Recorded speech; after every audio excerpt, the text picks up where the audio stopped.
Students, last time जो 11th class के अंदर केमिस्ट्री में चैप्टर नंबर 4 चल रहा है। चैप्टर नंबर 4 का नाम है केमिकल बॉन्डिंग वगैरह।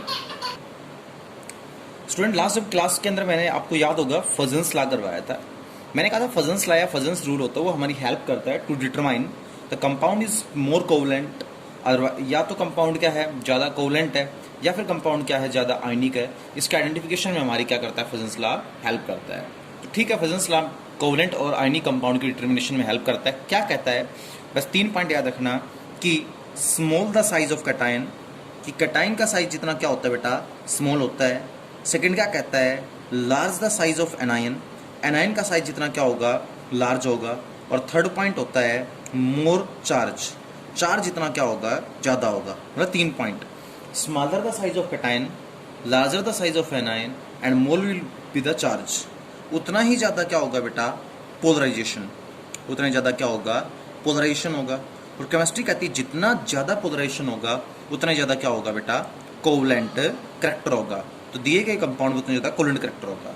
अब अगर आपसे कोई पूछ ले बताओ FeCl2 में से और FeCl3 में से कौन सा तो ज़्यादा आयनिक कंपाउंड और कौन सा ज़्यादा कोवलेंट कंपाउंड है, तो आपको पता है सर कटाइन भी कौन है iron, near about same size. A9 भी कौन है क्लोरीन, सेम है तो सेम साइज। तो बात करेंगे चार्ज की। यहाँ पर आयरन का चार्ज निकालो कितना आएगा +2 और यहाँ पर आयरन का चार्ज देखो कितना आएगा +3। केमिस्ट्री कह रही है more the charge more will be polarization and more will be covalent character. तो यहाँ चार्ज ज़्यादा है तो इसमें पोलराइजेशन ज़्यादा होगा और उसमें कोवलेंट करैक्टर भी क्या पाया जाएगा ज़्यादा पाया जाएगा। तो कोवलेंट करैक्टर का आइडिया फजन्स लॉ से निकाल सकते हैं। कल मैंने कुछ एग्जाम्पल बताए थे। आज केमिस्ट्री में आता है एक नोट, और नोट आता है मेल्टिंग एंड बॉइलिंग पॉइंट के ऊपर।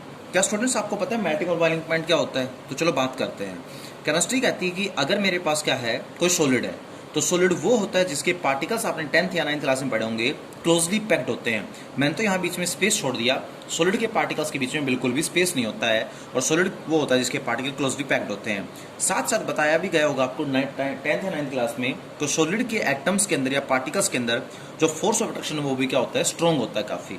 अब जैसे ही एक सॉलिड को हम हीट करते हैं, तो मैंने एक सॉलिड को हीट किया, जैसे हीट करते हैं सॉलिड के अंदर जो फोर्स ऑफ अट्रैक्शन है ये ब्रेक होने लग जाता है। और सोचने वाली बात है सॉलिड के फोर्स ऑफ अट्रैक्शन टूटेंगे तो एटम क्या हो जाएंगे बेटा दूर दूर चले जाएंगे।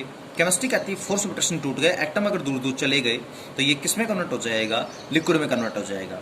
जब कोई सॉलिड हीट करने की वजह से फोर्स ऑफ अट्रैक्शन टूटने की वजह से अगर लिक्विड में कन्वर्ट हो जाए तो वो टेम्परेचर जिसपे एक सॉलिड लिक्विड में कन्वर्ट होता है उसे केमिस्ट्री में क्या बोलते हैं मेल्टिंग पॉइंट बोलते हैं। फिर हमने लिक्विड लिया, लिक्विड को क्या किया बेटा हीट किया, तो लिक्विड के पार्टिकल्स के बीच में फोर्स ऑफ अट्रैक्शन होता है। हीट करने से वो फोर्स ऑफ अट्रैक्शन भी टूट जाता है और लिक्विड के एटम क्या हो जाते हैं दूर दूर हो जाते हैं। तो फाइनली लिक्विड किस में कन्वर्ट हो जाता है बेटा गैस के अंदर क्या हो जाता है कन्वर्ट हो जाता है।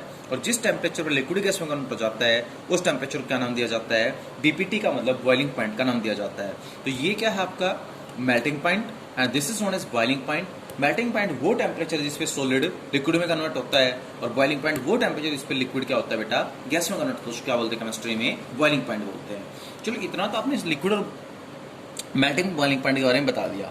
अब मेल्टिंग और बॉइलिंग पॉइंट के बारे में कॉमन सी चीज़ और ध्यान रखना, कोई सोचे कि सर वाटर का बॉइलिंग पॉइंट क्या होगा। आप में इसको सोच रहा होगा कि जब ऑक्सीजन हाइड्रोजन के बीच में स्ट्रॉन्ग बॉन्ड होता है ये बॉन्ड टूटते। आप सोच रहे होंगे NaCl का बॉइलिंग पॉइंट क्या होता है, Na और Cl का बॉन्ड टूटे। बट याद रखना बॉइलिंग और मेल्टिंग पॉइंट के दौरान मैं मानता हूँ फोर्सेज ऑफ अट्रैक्शन टूटते हैं, बट कौन से फोर्स टूटते हैं बेटा इंटरमोलिकुलर फोर्स। कौन से फोर्स ब्रेक डाउन होता है इंटरमोलिकुलर फोर्सेज का ब्रेक डाउन होता है। इंटरमोलिकुलर फोर्सेज का मतलब मैंने आपको बताया कि दो मॉलिक्यूल्स के बीच में जो फोर्स होते हैं वो, ना कि दो एटम्स के बीच में फोर्स होते हैं। इसका मतलब वाटर का बॉइलिंग पॉइंट का मतलब वाटर वाटर के बीच का फोर्स टूटेगा। NaCl का मेल्टिंग पॉइंट मतलब NaCl का बॉन्ड टूटेगा। याद रहेगी ये बात। तो मतलब अगर आप वाटर को बॉइल कर रहे हैं तो इसका मतलब पता है क्या होगा कि वाटर के अंदर काफ़ी सारे किसके मॉलिक्यूल होते हैं H2O के मॉलिक्यूल होते हैं। किसके मॉलिक्यूल होते हैं H2O के मॉलिक्यूल होते हैं। जैसे गर्म करेंगे H2O के मॉलिक्यूल्स के फोर्सेस क्या हो जाएंगे ब्रेक डाउन और मॉलिक्यूल फ्री होके वेपर्स की फॉर्म में एवापोरेट होने लग जाएंगे। That is the boiling point of water. तो मॉलिक्यूल्स के बीच के बॉन्ड टूटते हैं, ना कि एटम्स के बीच के बॉन्ड ब्रेक डाउन होते हैं। एक और चीज यहाँ नोट करने वाली आएगी, वो क्या आएगी बेटा कि जब भी तुम वाटर को बॉइल करते हो क्या हाइड्रोजन और ऑक्सीजन गैस प्राप्त होती है? तुम्हें नहीं प्राप्त होती है। अब क्योंकि अगर हाइड्रोजन गैस प्राप्त होती तो वो 2 मिनट में फायर कैच करके बहुत जबरदस्त ब्लास्ट कर सकती थी, but hydrogen gas oxygen gas तो प्राप्त होती नहीं है। इसका सिंपल सा मतलब है कि हाइड्रोजन ऑक्सीजन का बॉन्ड नहीं टूटा, अगर हाइड्रोजन ऑक्सीजन के बीच का बॉन्ड टूटता तो हाइड्रोजन अलग हो जाती, ऑक्सीजन अलग हो जाती और वो फायर कैच कर लेती, लेकिन ऐसा नहीं होता है। इसका मतलब एटम्स के बीच का नहीं, मॉलिक्यूल्स के बीच का बॉन्ड टूटता है मेल्टिंग और बॉइलिंग पॉइंट के दौरान। अब आपको ये बताना है कि एक कोवलेंट कंपाउंड और एक आयनिक कंपाउंड है, दोनों में स्ट्रॉन्ग फोर्सेस किसके अंदर होते हैं। तो बेटा कोवलेंट कंपाउंड मैंने ले लिया CH4 और आयनिक कंपाउंड मान लो मैंने ले लिया NaCl। अब CH4 कोवलेंट कंपाउंड है तो यहाँ सारे के सारे मॉलिक्यूल किसके प्रेजेंट रहेंगे बेटा, बताया आपको CH4 के सारे मॉलिक्यूल प्रेजेंट रहेंगे। किसके सारे मॉलिक्यूल प्रेजेंट रहेंगे, CH4 के। अगर आपका आयनिक कंपाउंड है तो सारे के सारे मॉलिक्यूल किसके प्रेजेंट रहेंगे बेटा, आयनिक मॉलिक्यूल प्रेजेंट रहेंगे, दैट इज NaCl, NaCl और NaCl के। अब क्या कार्बन में कभी कोई चार्ज आया है, नहीं। क्या हाइड्रोजन पे कोई चार्ज आया है, नहीं। जिसपे कोई चार्ज ना है उसको केमिस्ट्री में बोलते हैं नॉन पोलर। इसमें भी कोई चार्ज नहीं तो क्या कहलाएगा, नॉन पोलर। अब ना यहाँ कोई चार्ज ना यहाँ कोई चार्ज, तो बेटा इन दोनों में कोई फोर्स ऑफ अट्रैक्शन या फोर्स ऑफ रिपल्सन नहीं होगा, क्योंकि अगर प्लस का होता तो माइनस को अट्रैक्ट करता, माइनस का होता तो प्लस को अट्रैक्ट करता। जब कोई चार्ज ही नहीं है कोवलेंट कंपाउंड पे तो इसका मतलब बेटा यहाँ पर फोर्स ऑफ अट्रैक्शन नहीं होगा। मतलब कैसा फोर्स ऑफ अट्रैक्शन होगा, वीक होगा। जबकि आयनिक कंपाउंड में आपको पता है Na पे चार्ज होता है प्लस का, Cl पे होता है चार्ज माइनस का। आयनिक कंपाउंड भी वो कंपाउंड होता है जो आयन से मिलकर बना होता है, Na positive Cl negative plus minus का। अब ये माइनस वाला क्या करेगा, प्लस वाले को अट्रैक्ट करेगा। अब जैसे ही ये माइनस वाला प्लस वाले को अट्रैक्ट करेगा तो दोनों के बीच में एक फोर्स ऑफ अट्रैक्शन क्या होगा, क्रिएट होगा। अब बेटा अगर प्लस माइनस के बीच में जो फोर्स ऑफ अट्रैक्शन है वो क्या कहलाएगा, स्ट्रॉन्ग। क्या कहलाएगा, स्ट्रॉन्ग फोर्स ऑफ अट्रैक्शन कहलाएगा। तो याद रखना कोवलेंट कंपाउंड पे कोई चार्ज नहीं होने की वजह से एक दूसरे को ढंग से अट्रैक्ट नहीं कर पाते, इसलिए कोवलेंट कंपाउंड में इंटरमोलिकुलर फोर्सेस क्या होते हैं, वीक। और आयनिक कंपाउंड में इंटरमोलिकुलर फोर्सेस क्या होते हैं, स्ट्रॉन्ग। सोच के बताओ, अगर फोर्स ऑफ अट्रैक्शन वीक है तो तोड़ने के लिए कम टेम्परेचर देना पड़ेगा, ज्यादा टेम्परेचर देना पड़ेगा, कम। इसका मतलब कोवलेंट कंपाउंड्स का मेल्टिंग पॉइंट और बॉइलिंग पॉइंट क्या माना जाता है, लो माना जाता है। बट आयनिक कंपाउंड में स्ट्रॉन्ग फोर्स है, तोड़ने के लिए आपको मेल्टिंग पॉइंट और जो आपका बॉइलिंग पॉइंट होता है वो आपको क्या देना पड़ता है, हाई का मतलब लार्ज देना पड़ता है। तो इट इज रिमेंबर दैट कि मेल्टिंग और बॉइलिंग पॉइंट की अगर बात करें तो कोवलेंट और आयनिक कंपाउंड के यहाँ पर ध्यान रखना पड़ेगा।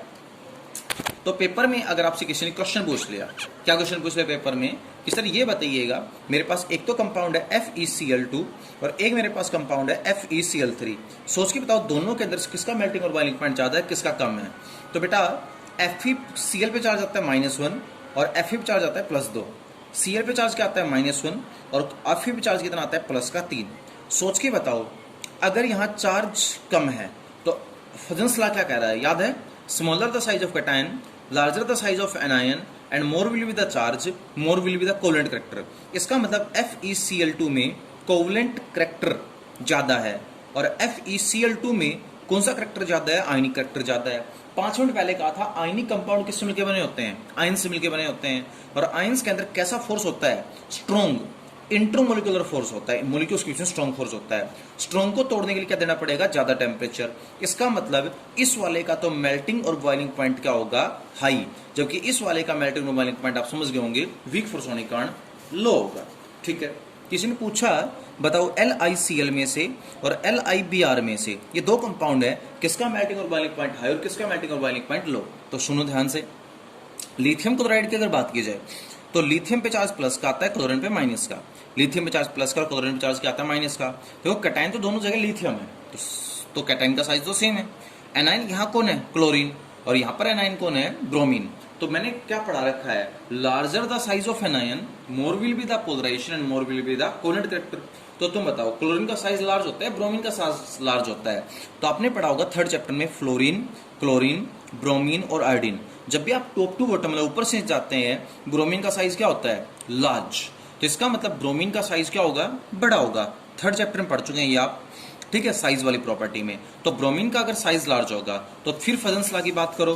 फजन्स लॉ 2 मिनट पहले आपको पढ़ाया, larger the size of anion more will be the polarization more will be the covalent character.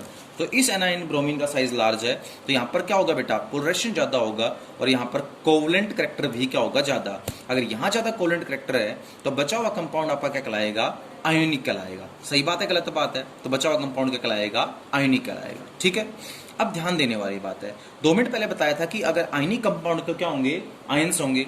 Ions का मतलब एक कौन सा आयन होगा, प्लस का, और एक कौन सा आयन होगा, माइनस का। प्लस और माइनस के बीच में फोर्स ऑफ अट्रैक्शन कैसे होंगे, स्ट्रॉन्ग। स्ट्रॉन्ग बॉन्ड को तोड़ने के लिए हमें क्या देना पड़ेगा, ज्यादा टेम्परेचर देना पड़ेगा। मतलब आप कह सकते हैं कि LiCl का मेल्टिंग पॉइंट और बॉइलिंग पॉइंट क्या होता है, हाई। जबकि अगर LIBR की बात करें तो कोवलेंट कंपाउंड है। बताया आपका कोवलेंट के अंदर फोर्सेस क्या होते हैं, वीक। वीक को तोड़ने के लिए टेम्परेचर कम देना पड़ेगा। इसका मतलब यहाँ पर बेटा क्या होगा, लो मेल्टिंग पॉइंट होगा, और लो ही क्या होगा आपका, बॉइलिंग पॉइंट होगा। ये आपका बात थी दोनों कंपाउंड्स की। कल मैं एक टॉपिक करवाऊंगा दैट इज हाइब्रिडाइजेशन। क्योंकि स्टूडेंट्स, एक तो आपको अब तक कुछ स्टूडेंट्स कंफ्यूज्ड हैं मॉलिक्यूल का स्ट्रक्चर डिटरमाइन करने में। क्योंकि देखो, मैं किसी भी मॉलिक्यूल का स्ट्रक्चर बताने के लिए 2-3 थ्योरीज पढ़ा चुका हूँ। याद होगा आपको, लेविस डॉट स्ट्रक्चर से हम निकाल सकते हैं, जिसमें फॉर्मल चार्ज वगैरह भी निकालते हैं। फिर हमने VS EPR थ्योरी से भी मॉलिक्यूल का स्ट्रक्चर डिटरमाइन करने की कोशिश की। कुछ मॉलिक्यूल है जिनका स्ट्रक्चर इन दोनों थ्योरी से नहीं निकल के आता, तो उसमें हम किसकी हेल्प लेते हैं बेटा, हाइब्रिडाइजेशन की हेल्प लेते हैं।